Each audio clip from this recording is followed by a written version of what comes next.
Halo, halo, apa kabar? Assalamualaikum warahmatullahi wabarakatuh. Kita ketemu hari ini hari Rabu tanggal 1 Mei 2024. Jadi hari ini May Day ya, Mbak Agi ya, hari Betul. buruh ya. May Mhm, Day-nya ini bukan mhm. May Day yang kondisi darurat gitu ya, bukan, tapi May Day-nya.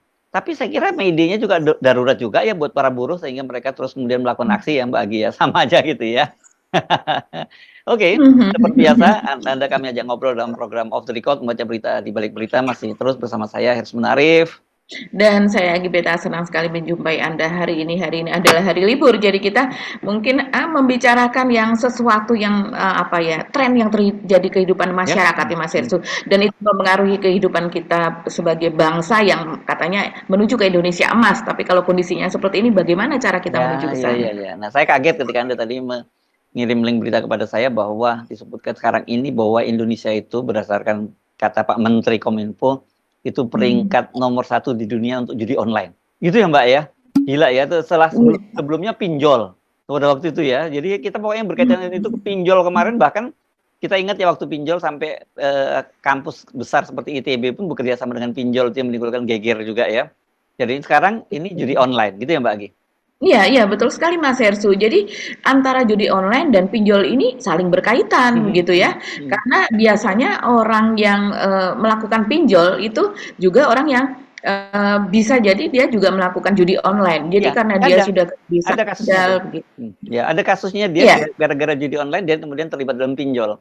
Atau dalam banyak kasus lain justru dia ini kayak orang kecanduan narkoba begitu ya Mbak ya. Di rumahnya itu bisa jual berbagai macam barang habis-habisan terus Betul. karena untuk judi online. Dan saya kira kita mungkin bahas dua topik itu ya hari ini, soal buruh, soal buruh, nanti kita akan mungkin lebih pada aksi-aksinya dan juga soal yang lain berkaitan dengan tuntutan para buruh. Tapi saya sih lebih tertarik mendalami soal judi online ini, Mbak. Apa sih fenomena yang terjadi di Indonesia ini? Kemudian kalau pinjol kemarin juga menimbulkan kesengsaraan, sekarang kemudian judi online.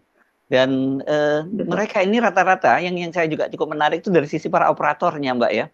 Operatornya ini juga kan mereka orang pekerja-pekerja biasa yang kelihatannya juga karena masalah lapangan pekerjaan ini tidak tersedia, jadi mereka memilih pekerjaan yang lebih dalam tanda petik lebih mudah sebagai operator judi online atau sebagai juga operatornya pinjol gitu Mbak Agi ya. Dan ini unik-unik semua dan padahal gaji mereka juga nggak gede-gede amat gitu Mbak. Saya kemarin baca misalnya yang ditangkap di mana di Depok ya kalau tidak salah itu omsetnya sampai 30-an miliar katanya itu. Tapi mereka ini ada 3 orang yang ditangkap adminnya, 1 orang yang pemiliknya judi online itu. Dia dibayar katanya cuma 1 jamnya itu 12.500. Kan itu uang kecil gitu. Dan tetapi yang lebih mengerikan adalah dampaknya terhadap para pelaku judi online ini. Ada yang melibatkan selebriti ini, Via Valen ya, penyanyi. Ini penyanyi apa? Genrenya apa sih, dangdut atau apa ya kalau Via Valen ini Mbak ya? Iya ya, ini penyanyi yang cukup terkenal ya. Ya, Walaupun saya juga tidak begitu nggak paham gitu paham lagu-lagunya. genrenya ya, tapi Iya, saya betul. ingat saya dangdut kalau tidak salah ya Dangdut, genrenya kan betul. ya. Itu kan dia juga mengeluhkan karena adiknya itu juga terlibat judi online dan kemudian sampai menggadaikan sepeda motor dan barang-barang di rumah itu dijual-jualin tuh karena gila judi online gitu. Dan kebanyakan rata-rata memang pemain judi online ini orang yang kerjaannya nggak jelas, bahkan banyak yang penganggur karena mimpi mereka akan dapat duit besar dari judi online itu kan. Iya, betul itu Mas Hersu. Bahkan baru saja yang ditangkap oleh polisi begitu ya, itu adalah manajer restoran milik Hotman Paris yang ada Oh, di itu kawasan kasus judi Tajur online Bogor. juga itu. Iya, karena dia menggelapkan senilai 170 juta lebih ya, padahal baru 1 bulan dia bekerja di situ, karena dia kecanduan judi online Oh, ngeri begitu. banget ya, ngeri ya. Hmm. Ya, ya ngeri sekali. Memang fenomena judi online ini memasuki apa ya, relung yang paling dalam di dalam kehidupan keluarga begitu ya. Dan karena para pelakunya ini kebanyakan justru mereka yang ada di ekonomi lemah, Mas Irsu, di Hmm. level level ekonomi yang lemah. Mereka sudah tidak memiliki lagi harapan di yang lain. Akhirnya mereka berjudi begitu, bertaruh masa depannya dengan judi. Dan banyak juga sebetulnya yang kalau kita masih ingat anggota DPRD DKI Jakarta dari PDIP ketika itu ya, Ah, seorang wanita iya, iya, ibu iya. gitu, Hmm. Hmm. yang bahkan kita bisa melihat ini sepertinya kecanduan judi online karena pada saat rapat DPRD pun dia juga membuka situs tersebut walaupun dia mengelak, tapi akhirnya kan terbukti begitu Mas Itu Hersu slot lewat yang disebut CCTV. slot kemarin itu ya Mbak ya. Iya betul, judi slot itu judi online begitu. Oke, oke, oke, Jadi saya baru paham ini. Oke, ya. ya, jadi ini memang sudah dari orang tua sampai, anak-anak. Bahkan kalau menurut, Kominfo, menurut Menteri Kominfo Budi Ari itu kebanyakan mayoritas dari, katanya kabar resminya kan ada sekitar 200 sekian itu yang, dibuatkan grafik begitu ya oleh berbagai media. Ada 200.000 sekian pemain judi online di Indonesia dan itu pemain tertinggi di dunia begitu kalau dibandingkan dengan Myanmar, Vietnam sendiri, Kamboja yang seringkali menjadi tempat operator untuk wilayah Asia begitu. Tapi beberapa waktu yang lalu Budi Ari ini juga mengatakan bahwa jumlah pemain judi online di Indonesia sudah menembus 2,7 juta orang, Mas Hersu. Uh, Jadi yang angka 200.000 itu sepertinya mungkin saya tidak tahu diambil dari mana, tapi Pak Menteri sendiri mengatakan 2,7 juta orang dan ironisnya korban ya, judi online itu 1% ya Mbak ya, jadi ya. iya betul, itu jadi, sekitar 1% saja dari, sekitar 10% dari 2,7 juta ya dan kemudian didominasi oleh kaum muda berusia 17 sampai 20, tahun begitu. Ini kan berarti usia sekitar SMA sampai dengan anak kuliah itu mereka adalah pemain judi online. Yang kalau kita lihat, kalau komentar dari netizen itu di media sosial, di setiap gang itu pasti ada penjudi online. Bahkan di dalam satu keluarga itu tidak hanya satu, ada beberapa yang menjadi pemain judi online. Jadi ini bahkan korbannya yang mereka sendiri dan sebagainya itu sudah banyak sekali kasusnya sebetulnya Mas Ersu. Ya, ya. Ya memang masuk akal nih kalau total penduduk kita berapa? 270 juta sekian ya sekarang ya. Gitu ya, Iya, 270 kalau betul. kemudian 2,7 juta yang penjudi berarti satu di antara 100 warga Indonesia itu menjudi online. Oh gila, gila Judi banget. online. Iya, iya. Gila banget Iya, ya. iya dan mereka iya, mempertaruhkan, uang keluarganya kan Mas Irsu, judi online. Jadi antara judi online dan pinjol ini hampir, samalah 11-12 begitu.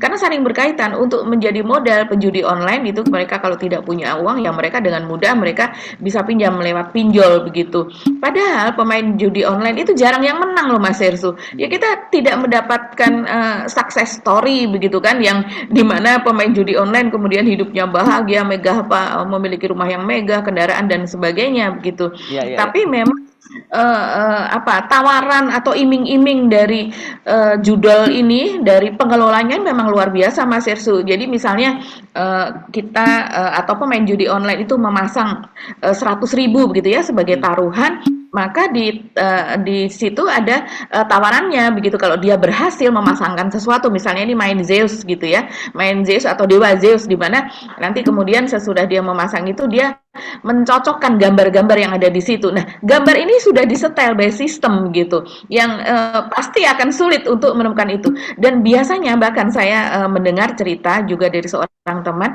biasanya pemain judi online itu dia dimenangkan dulu di awalnya. Tapi Oh kalau ya dimenangkan biasa di lah ya. awal, iya, jadi itu kan by system, dimenangkan di awal itu jumlahnya perkaliannya atau perbandingannya masih rendah gitu. Misalnya satu dia dapat 10 kali dari 100 berarti dia dapat 1 juta dan kemudian perbandingan yang lainnya kalau dia menang lagi maka itu akan menjadi 100 kali begitu jadi 10 juta dan bahkan menurut kepolisian dari tempat judi online yang baru saja digerebek belum lama ini itu menawarkan 500 kali dari angka taruhan yang dipasang. Maaf, 5.000 kali. Jadi kalau seandainya 100.000 yang dipasang 5.000 kali ya tinggal dikalikan Mas Hersu bisa berapa itu besar 50 sekali juta begitu. ya. Iya betul. Mhm. Iya, iya. Oke, dan ini tadi ada juga mumpung saya ingat ya nanti kita nanti bisa lanjutkan soal pinjol tadi itu. Kan Mhm. mesti hati-hati juga Mbak karena kemarin saya juga diingatkan ada satu modus ada seorang ada teman yang punya keluarga itu ketipu pinjol modusnya berbeda Mbak. Jadi Mhm. tiba-tiba nanti ada orang yang menelpon kita gitu, terus mengaku terus kemudian sorry dia salah transfer begitu katanya dia mungkin dia salah Mhm. transfer Iya. duitnya udah masuk dan ketika kita cek memang ada uang transferan masuk ke kita gitu dan diminta tolong bisa nggak dibalikin kemana ke Mhm. kami dulu gitu ya dan terus kalau orang yang nggak kontrol itu dia langsung dibalikan tapi ternyata itu memang kartu KTP kita dan sebagainya identitas kita digunakan untuk Mhm. minjem pinjol gitu. Jadi Betul. kemudian kitanya yang ditagih oleh pinjol. Jadi hati-hati juga karena saya disarankan Mhm. kalau ada modus semacam itu, orang yang kemudian mentransfer seolah-olah salah transfer itu sebenarnya dari nama kita digunakan oleh pinjol. Jadi lebih baik Mhm. katanya kita mesti ngomong ke perbankan, sistem perbankan kita, ngelapor ke bank kita itu duit apa. Jangan segera buru-buru ditransfer kepada orang yang mengaku bahwa dia salah transfer. Itu hati-hati juga yang seperti itu. Gitu. Mhm. Memang Mas Hersu, saya juga mendapatkan itu peringatan seperti itu begitu ya. Ada juga yang memberitahu dan itu jadi modus baru begitu. Hmm. Dan sekarang ini sebetulnya kalau terjadi hal ya, ada satu orang yang kemudian ingin mengembalikan begitu ya. Hmm. Ada cerita seperti itu yang kemudian ditanya oleh pihak teller dari bank yang dia datangi itu, ini mau dikirim kemana begitu, dan kemudian dikasih tahu ini kenapa mengirim ke sana, karena mungkin ini masih anak-anak gitu atau masih remaja begitu Mas Irsu, Oh, masih usia rekeningnya. rekeningnya begitu. Hmm. Jadi yang kok masih mungkin wajahnya masih remaja atau mahasiswa tapi sudah memiliki uang sedemikian banyak untuk mentransfer ke rekening yang lain. Sehingga teller tersebut bertanya, ini dikirim kemana, dan dia kemudian menceritakan bahwa ini salah transfer begitu. Jadi tadinya begini, dia menceritakan kronologisnya dan kemudian akhirnya teller tersebut memberitahu bahwa modus tersebut sudah sering terjadi dan ini apa namanya adalah salah satu modus untuk pinjol itu tadi, karena memang data kita seperti yang kita tahu sejak beberapa tahun terakhir ini banyak sekali penjualan data dan banyak sekali data bocor bahkan dijual di dark web atau jaringan gelap seperti itu ya. Jadi kok bisa tahu sampai ke nomor telepon? Iya bisa tahu, apalagi kalau nomor telepon berlangganan dan sebagainya begitu Mas Ersu. Jadi memang tidak ada apa ya, steril begitu ya, tidak ada data yang steril sepertinya di Indonesia ini. Kalau kita menjadi nasabah bank begitu atau kita pemegang apa, jangankan nasabah bank, KTP saja, KTP kita bocor gitu ya. Terus kemudian data perbankan kita bocor, nomor rekening kita bisa bocor, nomor telepon kita bocor. Jadi memang kita harus berhati-hati sekali dalam hal ini. Ini sekedar share saja ya, Mbak Agi, karena tapi masih untung dia datang ke teller lah. Kalau model kita yang main transfer lewat ATM, lewat apa Nah, m-banking, itu kan bahaya tanpa kontrol lagi. Jadi hati-hati pokoknya kalau ada hal-hal yang aneh seperti itu, apalagi termasuk juga kalau ada telepon-telepon masuk kan Anda bisa pakai Truecaller kan, itu kelihatan sekali ya, misalnya pinjol ada. Kemudian saya sering juga tiba-tiba muncul debt collector pinjol, disebutkan begitu itunya. Karena saya pakai Truecaller ya nggak usah diangkat gitu, karena memang ngaco-ngaco sekarang. Nah, kita balik lagi ke soal judi tadi ya Mbak. Judi ini saya kira kan juga satu menunjukkan bahwa ada sesuatu yang salah pada masyarakat kita senang judi karena membeli mimpi. Tapi di satu sisi yang tadi sisi para operatornya Mbak, para adminnya gitu disebutnya. Ini menarik, ini ceritanya juga menarik juga Mbak, karena ternyata banyak juga yang suami istri gitu misalnya menjadi yes. admin dan sebagainya, ketika ditangkap oleh polisi tanya ya karena persoalan dia lapangan pekerjaan yang sulit gitu. Iya betul sekali Mas Hersu. Dan ini sepertinya ini memiskinkan warga Indonesia Ya. secara sistematis kalau saya rasa Mas Hersu ya. Karena uang dari pinjol ini kan terbang begitu saja, bukan menjadi uang yang produktif atau kemudian uang-uang yang bisa apa bergerak. Kalau uang itu kita gunakan untuk membeli sesuatu, artinya ada orang yang memproduksi sesuatu barang yang kemudian dibeli oleh masyarakat begitu. Kalau ini kan tidak masuk ke dalam kantong orang-orang tertentu begitu. Dan bahkan kalau merujuk kepada data Pusat Pelaporan dan Analisis Transaksi Keuangan atau PPATK, total perputaran uang untuk judi online atau daring ini pada tahun 2023, jadi tahun yang lalu, itu mencapai 327 triliun. 327 triliun itu uang yang berasal dari masyarakat menengah ke bawah kebanyakan Mas Hersu. Ini kan luar biasa.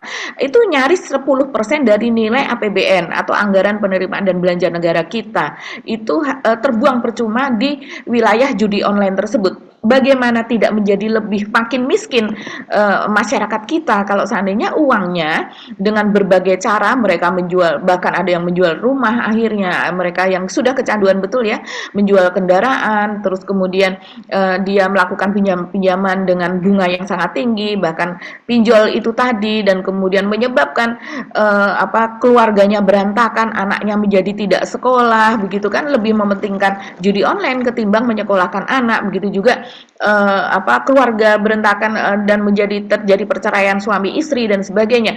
Ini betul-betul sesuatu yang dapat merobohkan bangsa kita gitu. Sampai ke unsur yang paling kecil, sampai ke keluarga begitu. Jadi kita patut untuk bertanya, ini sebenarnya siapa yang menjadi backing begitu Mas Hersu? Karena ini kok bisa marak sekali. Kalau menurut Menteri Kominfo Budi Ari, ini sudah sekitar beberapa bulan terakhir dia men-take down begitu situs sekitar 5.000 begitu Mas Hersu. Jadi ini kan memang seperti situs porno ya, ini modus operandinya. Situs porno di dunia ini itu bisa ribuan setiap hari muncul. Jadi kemudian harus di take down ribuan juga setiap hari dengan melakukan pembatasan dan sebagainya. Nah, situs judi online ini sama saja seperti itu begitu. Jadi akan terus muncul walaupun sudah di take down gitu ya.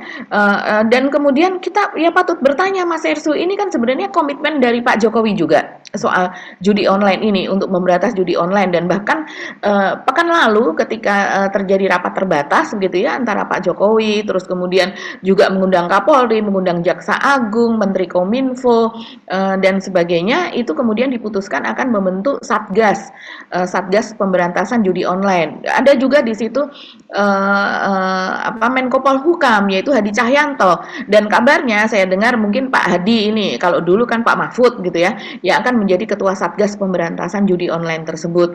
Tapi sampai sekarang memang belum terbentuk.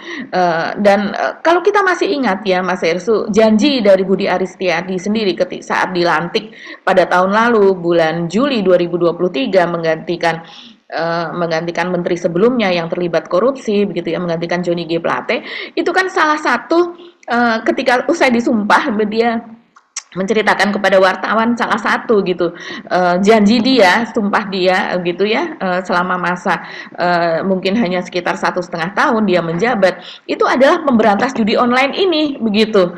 Tapi kenapa judi online kok setelah diberantas makin lama malah makin marak? Nah, ini yang menjadi pertanyaan kita. Kalau seandainya di negara lain, memang jumlah penduduk kita banyak gitu Mas Hersu, tapi di negara lain juga cukup banyak gitu. Kalau seandainya dibuat analog, misalnya kita ada 278 penduduknya, kemudian di negara lain itu penduduknya 100 juta atau 50 juta, ya setidaknya mereka setengahnya atau seperempatnya atau seperlimanya begitu ya pemain judi online di negara tersebut dibandingkan dengan pemain judi online di Indonesia. Tapi ternyata mereka tuh jumlahnya jauh lebih kecil Mas Hersu. Misalnya seperti di Myanmar, misalnya seperti di Vietnam, di Malaysia, pemain judi online ini jauh lebih kecil perbandingannya dengan jumlah penduduk negara tersebut dibandingkan dengan pemain judi online di Indonesia dibandingkan dengan jumlah penduduknya gitu.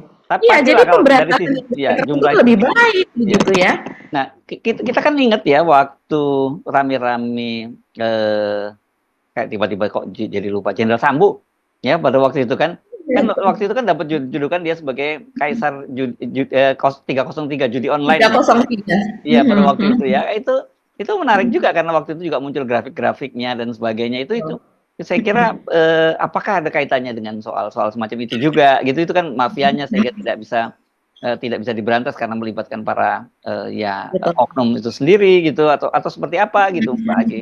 Karena ya ini hal-hal semacam ini memang duit gede sih, dan duit easy money kan buat mereka itu. Iya. Iya, betul sekali. Dan ini sebetulnya pernah juga dibongkar oleh pengacara Alvin Lee ya. Dia frustrasi gitu melihat situasi yang seperti ini. Jadi mereka yang berkoar-koar, yang mengutuk judi online, ternyata dia adalah juga menjadi backing dari judi online tersebut begitu. Jadi kita menjadi bisa terkena ITE kalau seandainya menyebutkan namanya begitu. Begitu juga iya, pejabat kita katakan tokoh lah ya, tokoh yang menjabat begitu Mas Hersu di lembaga begitu. Kita tahu sebetulnya sebagai wartawan bahwa ada yang menjadi backing atau kita tidak tahu posisinya secara persis, tapi orang tersebut selalu dikaitkan dengan masalah judi online, dan banyak juga yang kemudian mengatakan bahwa mengetahui soal tersebut tapi kita tidak bisa menyebutkan namanya juga begitu. Jadi memang judi online ini kita yakin kalau seandainya ini tidak ada yang membackingi, sepertinya tidak akan berkembang demikian pesat di Indonesia. Jadi ya Pak Jokowi kalau seandainya ada Satgas, itu yang dilihat adalah lingkaran dari pemerintahan sendiri dan juga kemudian siapa tahu kita tidak tahu lingkaran pemerintahan, pejabat publik seperti DPR, lembaga apa dan sebagainya. Ya. Itu yang harus ditelusur begitu. Karena banyak sekali kasus TPPU begitu Mas Irsu. Ini judi online ini kan masuknya juga bisa masuk unsur TPPU juga di situ begitu. Ya, ya.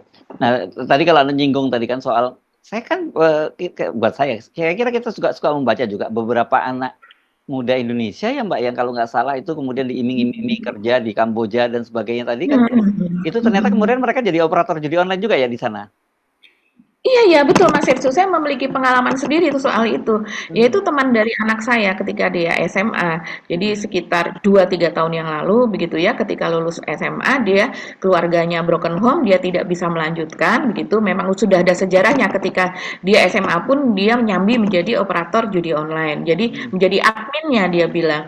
Dan itu pendapatannya cukup besar Mas Irsu, dan dia mengatakan bahwa dia termasuk admin yang sukses katanya karena rupanya untuk satu pelanggan atau satu customer dia menggunakan satu nomor. Setiap kali dia meraih satu pelanggan lagi, dia buang nomor yang sebelumnya.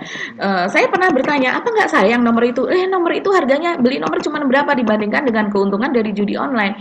Jadi dalam sehari dia tuh bisa 100 lebih menggunakan nomor-nomor baru tersebut yang kemudian langsung dibuang sebagai operator judi online. Dan akhirnya karena keluarga yang broken home tidak bisa melanjutkan kuliah, setelah itu dia tetap menjadi operator judi online, dan belakangan saya mendengar bahwa dia akan ke Kamboja Mas Hersu karena dia memiliki pacar yang juga ini perempuan ya, ini teman anak saya ini perempuan, kemudian dia itu memiliki pacar yang juga menjadi operator judi online di Indonesia dan ada kesempatan untuk pergi ke Kamboja begitu. Jadi diajak oleh pacarnya. Ketika itu saya mengatakan kepada anak saya, tolong disampaikan bahwa dia bisa tidak kembali gitu, karena banyak sekali kasus di mana Kementerian Luar Negeri kita harus menyelamatkan orang-orang yang kemudian masuk ke dalam human trafficking. Jadi mereka diiming-imingi bekerja, misalnya bekerja di tempat pariwisata, bekerja di tempat yang di restoran seperti itu ya di Kamboja, dan kemudian ternyata dia dimasukkan ke dalam sebuah rumah itu terpencil, malah pernah disebutkan rumah itu ada di atas bukit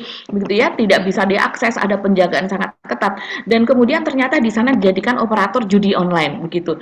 Bahkan dia seperti dianggap perjalanannya dari Indonesia ke Kamboja tersebut sebagai utang. Jadi dan utang itu dengan bunga sangat tinggi. Jadi berapapun gaji yang dia dapat di sana, dia tidak akan pernah bisa melunasi utang tersebut, dan dia menjadi korban human trafficking itu tadi. Jadi dia dipekerjakan, sama saja dipekerjakan, dikasih makan juga minim sekali sehingga mereka banyak yang sakit, dan kemudian juga gajinya rendah, sama sekali tidak seperti yang dijanjikan. Dan pemerintah kita terpaksa harus menyelamatkan dengan berbagai cara. Bisa teman-teman Out the Record bisa mencarinya begitu ya, korban-korban human trafficking yang dijadikan pekerja judi online di luar negeri begitu. Nah, jadi Mas Hersu ini memang baru saja ya, kalau kita ingat kemarin itu kan juga ada seperti gelar perkara atau biasa polisi itu kan mempertontonkan para tersangka begitu. Nah, baru saja dilakukan penggerebekan judi online itu di kawasan Pantai Indah Kapuk 2. Pantai Indah Kapuk ini termasuk salah satu kawasan PSN-nya Pak Jokowi padahal ya. Jadi, tapi memang kawasan-kawasan yang tertutup seperti itu berupa klaster-klaster itu malah justru berbahaya saya rasa. Karena apa, kegiatan yang ada di dalam dari klaster itu tidak termonitor, dan kemudian biasanya satpamnya galak-galak begitu Mas Irsu. Apalagi kalau di dalamnya terjadi kegiatan yang bertentangan dengan hukum, maka biasanya juga mereka royal gitu ya, supaya mereka lebih dilindungi begitu dari dari kalau seandainya ada apa-apa juga mereka biasanya memiliki mata-mata juga di APH yang kemudian melindungi. Kalau mau ada penggerebekan dan sebagainya, mereka juga biasanya sudah tahu lebih dulu. Nah, itu APH yang terlibat itu banyak sekali kejadiannya Mas Herzu. Nah, ini saya bacakan saja. Aparat penegak hukumnya maksudnya ya. Ya betul, aparat penegak hukum antara lain ya kepolisian begitu ya kalau yang ada di lapangan.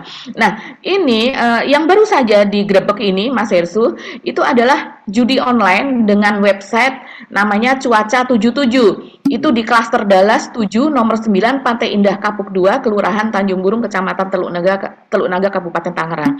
Ini digerebek pada tanggal 26 April lalu. Kabarnya ini yang mengoperasionalkan ada 2 orang dan usianya masih muda, masih 33-34. Yang ditangkap itu ada 11 orang yang dijadikan tersangka dan dioperasionalkan di 3 rumah mewah. Disebutkan oleh polisi bahwa 2 orang tersangka ini yang masih muda ini, dia adalah sebagai pelaku begitu Mas Hersu. Jadi dia yang membuat websitenya, dia yang melakukan pelatihan, perekrutan karyawan apa dan sebagainya. Sementara tersangka yang lainnya hanya sebagai customer service, admin dan sebagainya. Nah, keduanya ini kabarnya sebelumnya pernah bekerja di website judi online yang lain, tapi karena website tersebut ditutup, kemudian mereka berinisiatif membuat website sendiri yang kayaknya beroperasi di Pantai Indah Kapuk. Pertanyaannya adalah, siapa pemilik rumah tersebut begitu kan? Apa iya mereka ini yang tadinya disebutkan oleh polisi hanya bekerja sebagai admin judi online di tempat lain, kemudian mereka membentuk perusahaan sendiri judi online seperti itu, kemudian kok bisa ada di PIK dan kemudian mereka ada di 3 rumah mewah yang kita tahu rumah di PIK itu miliaran begitu, bahkan yang hanya beberapa miliar itu ya hanya beberapa saja, banyak yang belasan miliar bahkan sampai puluhan miliar begitu harga rumah di sana. Nah, ini dioperasikan di 3 rumah mewah. Siapakah pemilik rumah mewah tersebut yang tempat sehingga bisa dijadikan tempat beroperasi judi online tersebut yang katanya baru 4 bulan itu sudah meraup omset sekitar 10 miliar. Iya, itu kalau benar jumlahnya segitu gitu ya Mas Hersu. Karena di tempat lain omset judi online itu bahkan bisa puluhan miliar. Karena tadi dikatakan bahwa 1 tahun saja sudah 327 triliun begitu. Oke, ini memang serem ya judi online. Saya kira kita penting untuk mengawasi keluarga-keluarga terdekat kita lah, tidaknya untuk mengingatkan soal judi online. Tapi yang seperti saya sebutkan tadi, kalau kasusnya dari pengalamannya via Valen itu adiknya katanya sampai jual barang-barang di rumah begitu ya. Itu kayak perilaku orang yang kecanduan narkoba persis ya, saya kira begitu ya. Oke, kita pindah ke topik yang lainnya soal, saya kira satu topik lagi ya soal buruh ya Mbak Ari ini.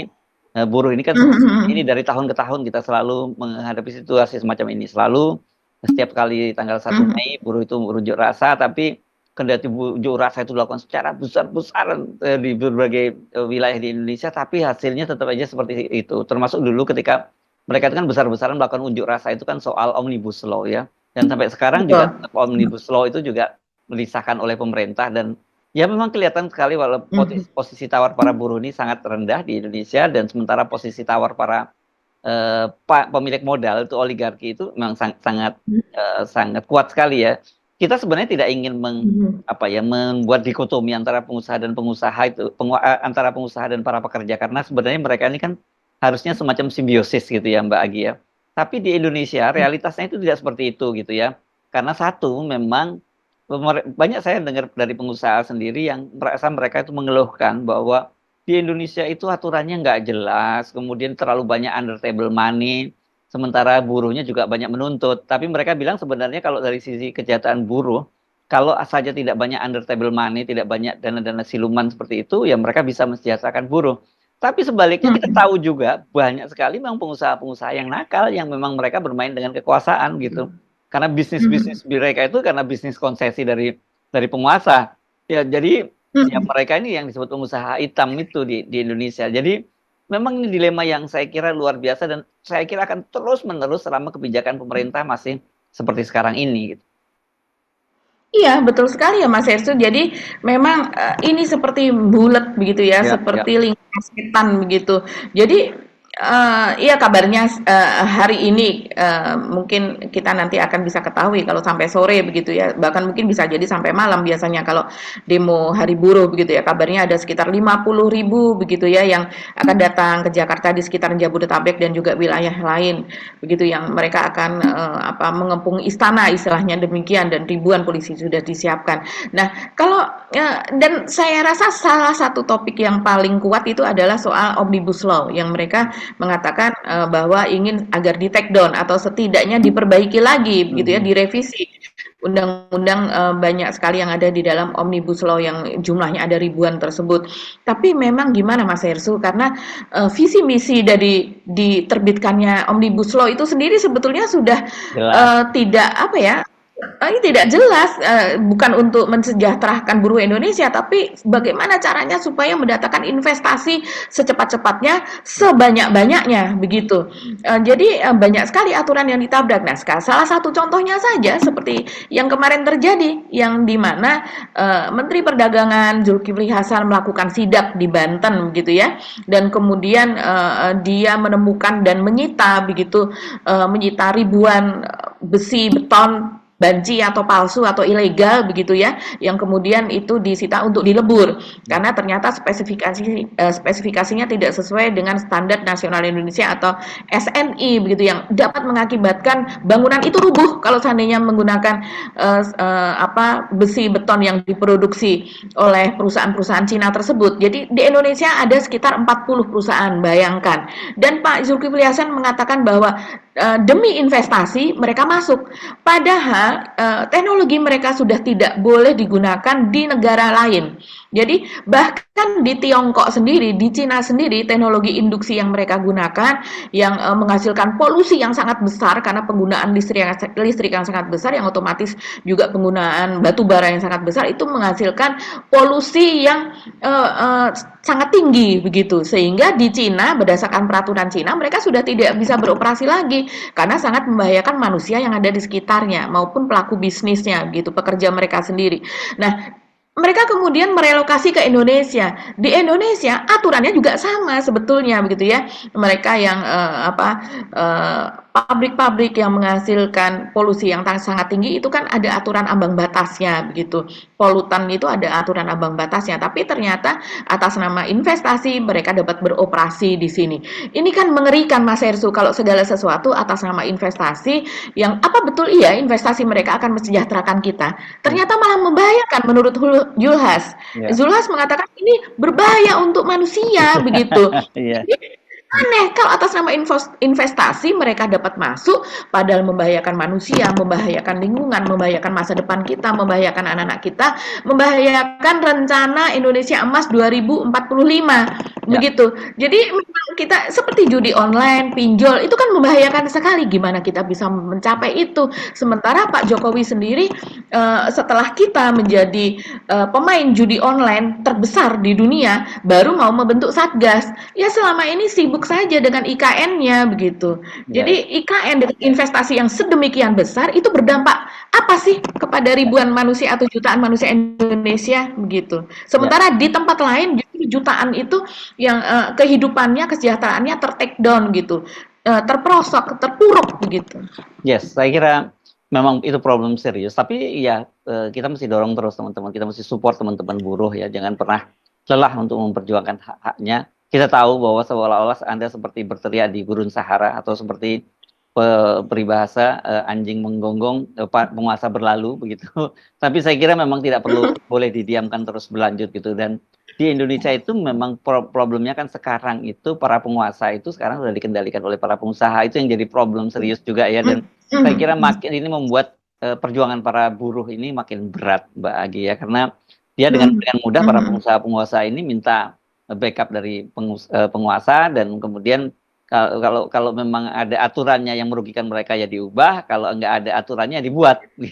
Kan itu udah jargonnya yang ada di Indonesia seperti itu. Jadi masih panjang saya kira perjuangan teman-teman buruh untuk bisa menuntut hak-haknya. Belum lagi kita bicara setara dalam artian seperti yang saya sebut tadi, partner, karena bagaimanapun sebenarnya mereka ini kan juga dari para pengusaha juga membutuhkan kehadiran para buruh, dan sebaliknya juga buruh membutuhkan lapangan pekerjaan dari para pengusaha itu. Tapi di Indonesia realitasnya seperti seolah-olah ini seperti apa ya, seperti dua makhluk yang tidak pernah bisa bertemu dalam satu titik itu, karena cara berpikirnya pengusaha juga mengeruk keuntungan sebesar-besarnya tanpa memikirkan kesejahteraan karyawannya, sementara para karyawannya menganggap bahwa mereka ini, pengusaha-pengusaha ini bukan orang yang menyediakan lapangan pekerjaan, tapi para penjahat yang mengeksploitasi mereka. Itu realitasnya seperti itu. Iya iya, dan, kita ini lagi-lagi berhubungan dengan demokrasi ya. Para buruh Ya, ini perjuangannya akan berat sekali karena apa? Karena, demokrasi itu runtuh kalau seandainya, penguasa sudah dikendalikan oleh para yes, pengusaha, oleh para ya, taipan, oleh para, mhm, eee, apa namanya, pemodal begitu, dan itu terjadi di Indonesia yes, begitu itu Mas Hersut. realitasnya seperti Jadi itu. mereka teriak di jalanan iya, tapi di atas sudah dikuasai oleh Ya. bos-bos mereka begitu. Oke, tapi tetap Mhm. semangat ya, jangan pernah terus berhenti menyuarakan kebenaran ya, Mbak Agi. Kita pamit ya, Mbak Agi. Sampai ketemu lagi esok, Oke. insyaallah, saya Haris Bunarif. Dan saya Agibeta, terima kasih atas perhatian Anda. Tetap salam 0%. Nol persen. Wassalamualaikum warahmatullahi wabarakatuh. Semangat! Waalaikumsalam. Yes.